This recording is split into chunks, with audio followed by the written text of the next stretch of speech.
As you can see here on the market map, was a broad AI-led rally realistically. Broadcom really benefiting, Google up 6.5% there. Broadcom really benefiting from the tailwind from Google. But the entire chip sector there, you've got the likes of Micron, AMD. Micron was up 8, AMD was up 5.5. Nvidia up 2, Apple up 1.6. Microsoft was largely flat, and we sort of seen a little bit of the momentum sucked out of some of the defensive areas like AbbVie, Walmart, Home Depot, TJX, Philip Morris, Procter and Gamble. And that switched back into that AI thematic, as you can see very clearly on the market map there. Everyone's really excited about it again, and this Gemini 3 launch for Google has really reignited investor enthusiasm for the AI thematic. I find it a little bit bewildering that really I completely get Google being up 6.5% and Broadcom being up. The rest of the market, I really don't see the move being particularly justified.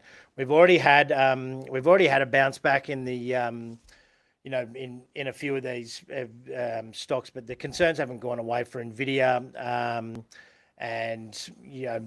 Amazon's announced about $65 billion worth of capex spending on data centers and supercomputers in the last sort of 24, 48 hours as well, which is never usually well received by markets. But we are in a Thanksgiving week overall, so essentially, we're probably going to see more volatility on the flows in and out overall, because it's going to be fairly thin volumes. Let's have a quick look at the technicals here.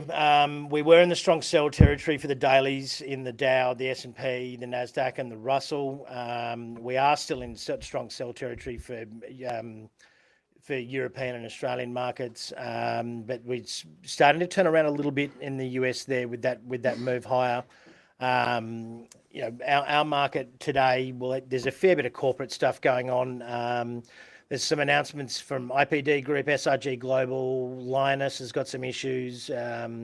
Iris is denying a takeover bid. Ramsay Healthcare has been updated fairly optimistically.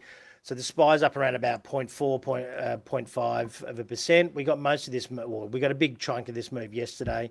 But look, the technicals overall are fairly neutral, I would say, with the market being on holidays on Thursday and Friday. It won't be an official holiday Friday, but the Americans will take that day off. I think it'll be a fairly, it should be a fairly quiet week. We do have some inflation data coming up in Australia tomorrow. We've got PPI tonight, core PCE on Wednesday in the US. As you can see here, rate cut hopes were also buoyed last night by Fed's Christopher Waller joining John Williams in terms of, as in John Williams, the Fed member, not John Williams, the movie composer. And rate cut hopes basically, or odds went up to about 70 to 80% further on from the previous day. That sent gold high at 2%, silver high at 2.5%, copper 1.5%, platinum 2.4% in those general store of value trades. Bitcoin making a bit of a bounce back as well, about nearly 3% overall, and a potential bottom there, according to our internal crypto experts. Overall, if you want to know more, you can follow us at the MPC Markets on Spotify, YouTube, Apple Podcasts, or you can get your free subscription for all of our content on Mosaic. Today, we go into a little bit more depth into the Google analysis and GPUs versus TPUs. This week, I'm going to take an opportunity while we've got slower Thanksgiving markets to take deeper dives into the massive Amazon data center investments, AI capex debt from various companies, and a few other broader context bits and pieces that that we can spend the time in a useful manner rather than paying attention to things that we don't normally pay attention to, like European markets, etc., in greater detail. So yeah, go and subscribe, and you'll get the longer version of this in a little bit more context around the things we talked about today. Have a great day, everyone, and we'll speak again tomorrow.